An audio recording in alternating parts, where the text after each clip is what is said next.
Assalamualaikum warahmatullahi wabarakatuh. Saya atas nama Zalfi Ekayanti dari Prodi Budidaya Perairan, mahasiswi dari kampus Institut Teknologi dan Bisnis Maritim Balikdiwa Makassar. Pada kesempatan kali ini, saya akan menjawab atau menjelaskan beberapa materi pada mata kuliah mikrobiologi. Untuk lebih jelasnya, silakan simak video berikut. Soal pertama yaitu jelaskan 3 periode dalam sejarah perkembangan ilmu mikrobiologi.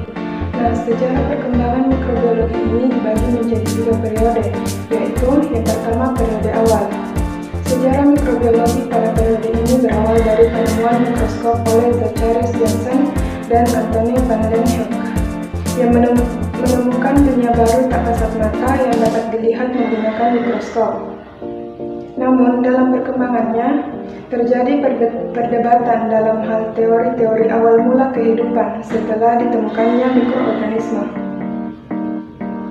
Yang pertama yaitu teori abiogenesis, yang menyatakan bahwa makhluk hidup berasal dari benda mati, atau generasi spontanea, yang dicetuskan oleh Aristoteles pada tahun 384 sampai 322 sebelum Masehi.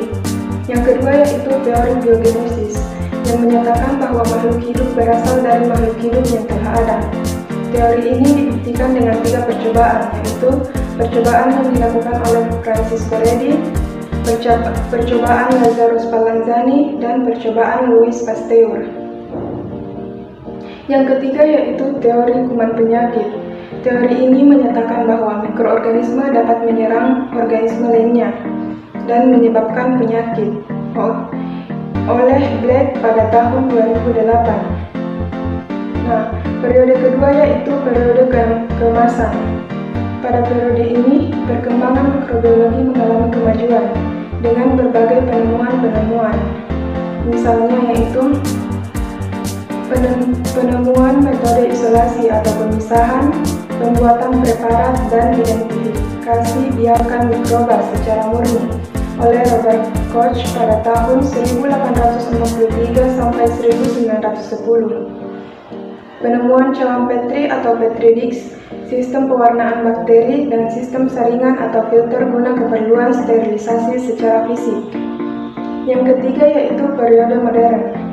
Periode modern ini sudah ada peralatan modern atau mutakhir, mikroskop elektron, kromatografi, komputer, dan lain-lain. Pasteur dan Koch sudah mulai melakukan penelitian tentang virus. Iwanowski pada tahun 1892 mengungkap masalah virus TNP atau tobacco mosaic virus. Soal kedua yaitu jelaskan pengertian sel, pembagian sel berdasarkan penyusun makhluk hidup, pengertian sel eukariotik dan prokariotik, organel sel dan fungsinya, serta perbedaan sel hewan dan tumbuhan. Sel adalah struktur terkecil yang menyusun makhluk hidup. Berdasarkan penyusun makhluk hidup, sel dibagi menjadi 2, yaitu multiseluler. Multiseluler adalah makhluk hidup yang tersusun atas banyak sel. Yang kedua yaitu uniseluler, adalah makhluk hidup yang tersusun atas sel tunggal. Sel berdasarkan ada atau tidaknya membran inti sel yaitu sebagai berikut.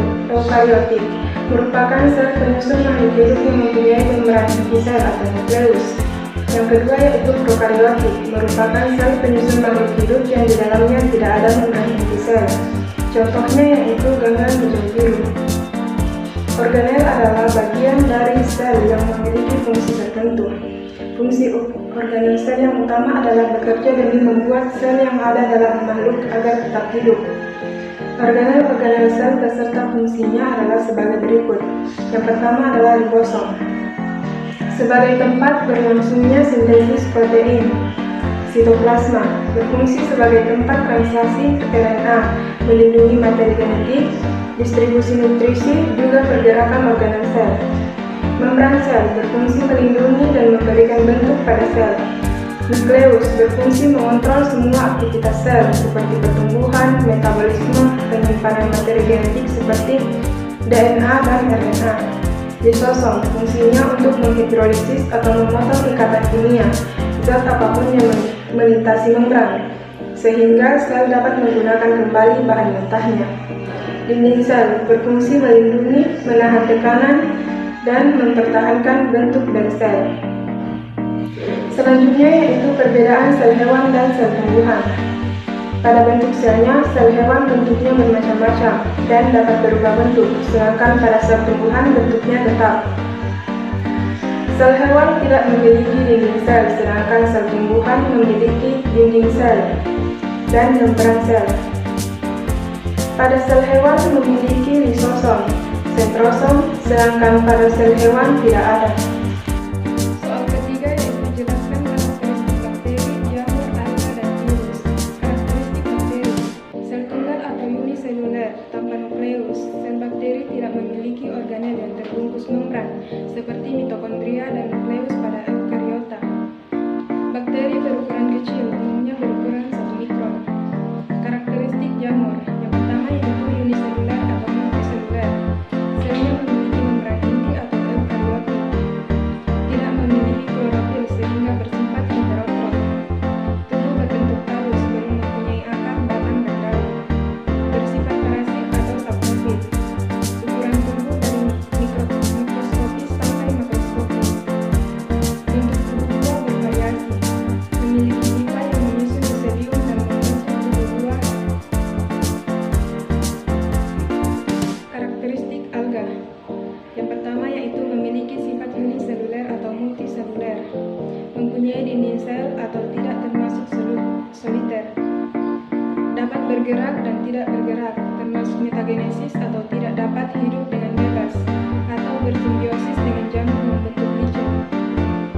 Pada tubuh ganggang atau alga tidak dapat dibedakan antara akar, batang, dan daun. Karakteristik virus. Diameter tubuhnya sekitar 20-300 nanometer dan panjangnya 20-14.000 nanometer. Bentuk tubuhnya sangat bervariasi, ada yang seperti bola, oval, batang, jarum, tangkai, atau filamen. Berbentuk menyerupai huruf T, bahkan ada yang bentuknya seperti berudu katak, sama seperti manusia yang mempunyai fisik berbeda-beda. Jelaskan tentang klasifikasi, karakteristik, morfologi, dan perkembangan jamur. Klasifikasi jamur yang pertama yaitu zigomorfa. Reproduksi aseksualnya yaitu menghasilkan spora, fase mesitik, dan reproduksi seksualnya menghasilkan spora. Dinding sel dari bakteri, punya ostoria dan menghasilkan dinosporidium. Contohnya yaitu Rhizopus gallimimus. Yang kedua yaitu astrospora. Reproduksi aseksualnya membuat astrospora, sedangkan reproduksi aseksualnya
sel seks, sehingga menghasilkan zigot. Proses seksual yaitu konjugasi. Pertumbuhan alga berlangsung cepat di air yang diam dengan bantuan sinar matahari. Klasifikasi protozoa. Berdasarkan alat geraknya, protozoa diklasifikasikan menjadi 4, yaitu rhizopoda. Alat geraknya berupa pseudopoda atau kaki semut. Contoh rhizopoda yaitu Amoeba proteus atau Ectoamoeba. Yang kedua yaitu Platellata. Alat geraknya berupa platel atau berucaput. Contohnya adalah Euglena viridis atau Leptoplatellata. Yang ketiga yaitu Ciliata. Alat geraknya berupa silia atau rambut getar. Contohnya adalah Paramecium caudatum barantidium Joly. Yang keempat yaitu Sporozoa. Protozoa yang tidak memiliki alat gerak. Contohnya yaitu Plasmodium falciparum. Morfologi protozoa. Bentuk dan ukuran protozoa sangat beragam. Beberapa berbentuk lonjong atau menggolat. Ada yang memanjang, ada pula yang polimorfik atau mempunyai berbagai bentuk morfologi pada tingkat-tingkat yang berbeda dalam daur hidupnya. Beberapa protozoa berdiameter sekecil nanometer. Perkembangbiakan protozoa. Umumnya protozoa berkembang biak dengan membela diri. Ada juga yang secara konjugasi. Soal ke-6 yaitu jelaskan tentang pengertian enzim, karakteristik dasar enzim, kespesifikan enzim, struktur enzim, dan cara kerja enzim. Enzim merupakan biokatalisator yang artinya proses-proses reaksi kimia pada makhluk hidup selalu melibatkan enzim. Enzim dapat dikatakan sebagai aktor utama yang membedakan reaksi kimia dalam gelas kimia dengan reaksi biokimia dalam sel atau kompartemen sel.